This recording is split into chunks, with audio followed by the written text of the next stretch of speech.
Okay. Alright, so today we're going to be finishing off the works of the Bible attributed to Solomon with the Song of Solomon. This is an interesting book. I'm going to admit I'm not the most qualified person to be talking about or reading or teaching this book, but since I have self-assigned myself, I have given myself the task of reading through the whole Bible and talking about it. That's what I'm going to do. But again, I'm not by any means a foremost expert on the Song of Solomon. This is another work, like I said, attributed to Solomon. It is, again, there really isn't any good reason to doubt that it was written by Solomon. His name is in the title. His name appears a couple times in the book. His name is in chiastic balance with itself throughout the book. So the words of the appearances of his name in the book were embedded in the structure of the song from the start. And it talks about the same things. It has the same subject matter and carries much of the same ideas, many of the same ideas as Proverbs does and Ecclesiastes does.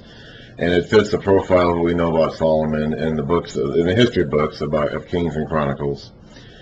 So honestly, there just really isn't any really compelling reason to say he did not write it. It was just clearly based on Egyptian love poetry from around the same time or previous. And of course, Solomon had an Egyptian wife, and so clearly was familiar with Egyptian love poetry, probably influenced by that to write his own, love song. And so there just really isn't, honestly, any good reason to doubt that Solomon was the writer of this book. The most difficult part about crediting him with writing this song is this really him? Like, is this, the male character in this work is Solomon. It says that his name is Solomon. And it doesn't seem to fit anything that we know about Solomon biographically, okay? This woman that is in the song is actually kind of the main character of the song. We don't know who that is. It clearly is not the Egyptian princess that he married. We read about this woman's background in the Song of Solomon, and there's no way that she's Egyptian or anything, or high class or anything like that. We don't know her name, really. Later on, she's going to be referred to as Shulameth or the Shulamite. We don't know if that's even supposed to be a name or identification of where she's from. It's the feminine form of Solomon, so it could just be a feminine form of his name. So Solomon and Shulameth, which both mean essentially peace. It could just be that. It could be a reference to where she's from, Shulamite, Shulam, if we can find a place called that. So we don't know who this woman is supposed to be. Solomon himself, of course, was a ladies' man.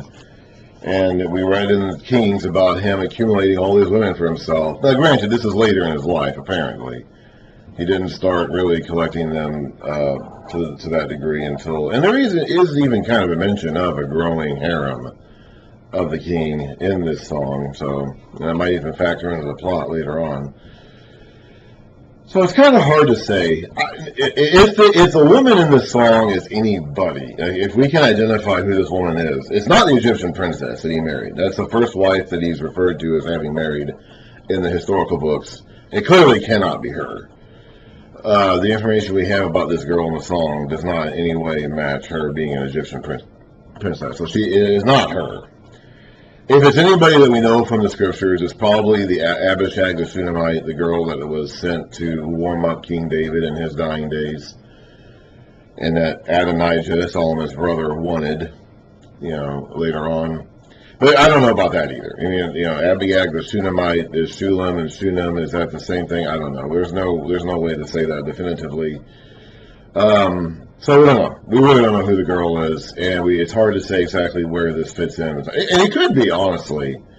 I mean, this is a song, okay? And Solomon wrote over 1,000 songs. According to the Kings and Chronicles, he wrote 1,005 songs, I think it was. We have one of them, unless we count the couple of psalms and the songs that have his name attached to them. Of his 1,000+ songs, we have one of them. It could be if this is not even meant to be autobiographical. Okay, plenty of songwriters today write songs. Some of them are based on their own experiences, and some of them are not.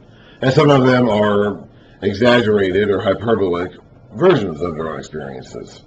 Or, I don't know if this is even really meant to be autobiographical. I don't think we should necessarily discount this song as being Solomon's. simply on the basis that it doesn't seem to fit his life. It may not be intended to fit his life. It is a song, after all. It's not necessarily the story of Solomon's own life.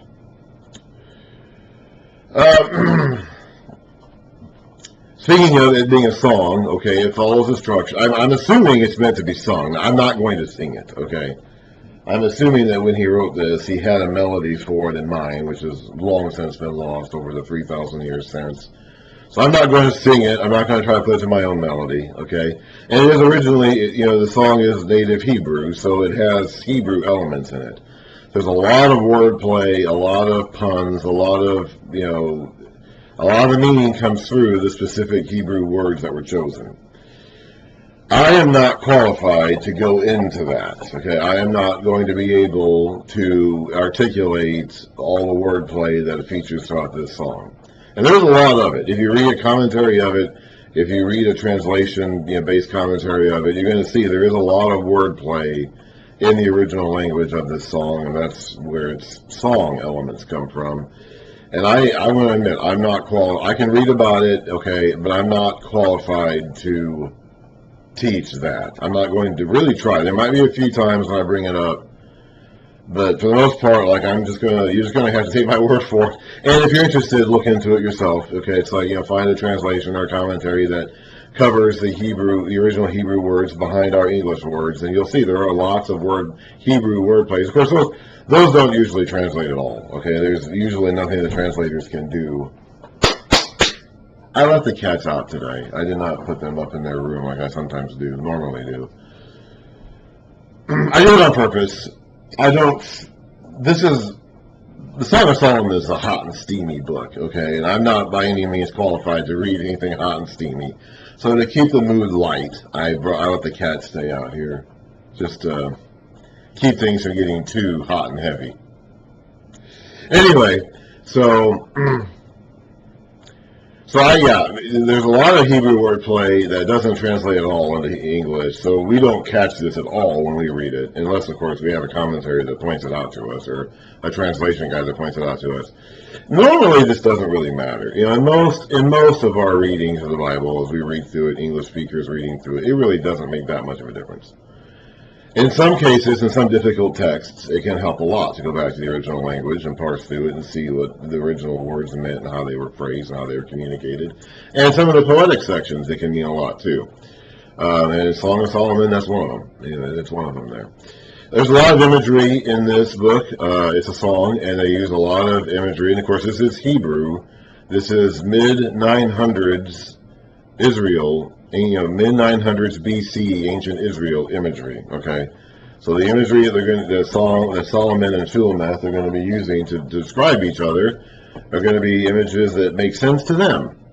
And that may not be necessarily, be quiet. That may not, some of these images may not necessarily be sexy or evocative to us, but they were to them, okay? I'll explain some of those as we go. Some of them I may not. I am more comfortable with the figurative imagery than I am with the wordplay. I can explain, articulate, and understand the figurative imagery better than I can the Hebrew wordplay. So I might explain some of that. Let's see here. This is a love song. Okay, so this is a song of love between a man and a woman. All right, that's what this is. This is not, you could, I suppose, in a broader sense, take it as an allegory between God and his people, whether God and Israel in the Old Testament or God and the church in the New Testament, or just, honestly, in general, God and his people. At the end of the Bible, in Revelation, we see a vision of the bride of Christ, and it's represented as a city, and it encompasses the saints of all eras from beginning to end. So God's people, consistently in the Bible, from beginning to the end, are visualized as his wife, and he's the husband. In fact, that's the whole reason I think why he even made humanity into two sexes, two genders, and then instituted the concept of marriage between them, was to teach this concept of the sort of relationship he wants to have with his people. So there has been this is a very intimate book. Some of the images in here do get very intense, and there are people over the years who have been uncomfortable with that. They think that that's a little bit too risque for the Bible. It shouldn't be in there. So they try to allegorize it as really being a story about God and his people or Christ and his church. And that is not accurate. I mean, there could be some broader application of that, again, just the general sense of God being the husband and his people being the wife, and that relationship being kind of visualizes that all throughout Scripture. But this is very much a love song between a man and a woman, a human man and a human woman, using imagery based on the culture around them, applying it to their bodies. I mean, they're talking about each other's bodies using this imagery around them, and it does involve the sex act. Okay, now we're not going to get like a blow-by-blow commentary of the actual sex, but we are going to get a lot of steamy, intimate details as they get more and more excited about having sex with each other, and that is what it is about. It is about human love and human sex. It is about that. And that's fine. God made that. God made human. He made Adam, he made Eve. He told them to get together. I mean, he said, be fruitful and multiply. He intends for men and women, husbands and wives, to interact this way. And this goes back to the whole garden imagery I mentioned earlier. I've said before that one of the hallmarks of the time of Solomon is that during this era of peace that Israel experienced under Solomon, Israel came closer than they ever had before or since, or probably any culture, any group of people ever has before or since, to recreating the garden of Eden, the Garden of Delight. It didn't last. It wasn't perfect. Even in this ideal state of sinful human existence, it didn't last, and it wasn't perfect. But this period of time kind of comes closer than any other period of time in the Bible, in Israel or elsewhere, of showing humanity living in the conditions that God intended them to live in, way back in Genesis 1 and 2. And then we read about that in Proverbs. We saw Proverbs went back to the tree of life and the creation narrative and said that wisdom was there at the beginning of creation. Then showed us this example of wisdom personified in the life of this woman of valor at the end of the book. Ecclesiastes talked about how useless or how meaningless or how futile it all was, and how our lives under the sun, under the curse in this world, are doomed to toil and obscurity and hardship. What are you looking at me like that for? And this refers to the Song of Solomon now goes back to the idea of human interaction, in particular husband-wife interaction, and restoring the Edenic ideal of husband-wife interaction, using a lot of garden imagery. Okay, there's going to be a lot of garden imagery in this book. So very much the idea is that in this relationship, Solomon and Shulamith are recreating the garden. They're going back to the garden. They're living in delight again. And so we're continuing that idea of, again, we're about at the halfway point of the Bible timeline. And so we're looking back at the beginning, and we're looking forward towards the end as time goes on. And this is another way that we're kind of commenting or reflecting on what human life is supposed to look like, what it was supposed to look like.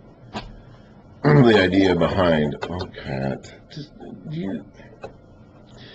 So anyway, so that's that. I'm not okay. This is a book about sex. It is a book about the physical attraction and loving relationship between a husband and wife, a man and a woman. Of course, I'm not married, and I made the conscious decision way back when I was a kid, and have stuck to it ever since, to not get married and to not engage in that part of life, or in that part of the human experience. So I am not going to be the most qualified person to speak about this book or speak about some of the intimate scenes in this book. And I actually thought about not even going over this book, but I decided in the end, no, I need to include it. My mission that I set out for myself was to read the whole Bible this way, which I'm going to do. And I don't want to be like some of those commentators in the past who were embarrassed by this book and didn't want to include it and wanted to allegorize it as something else. I don't want to be like that. So even though I am not by any means an authority on this book or its message, I am going to go ahead and talk about it.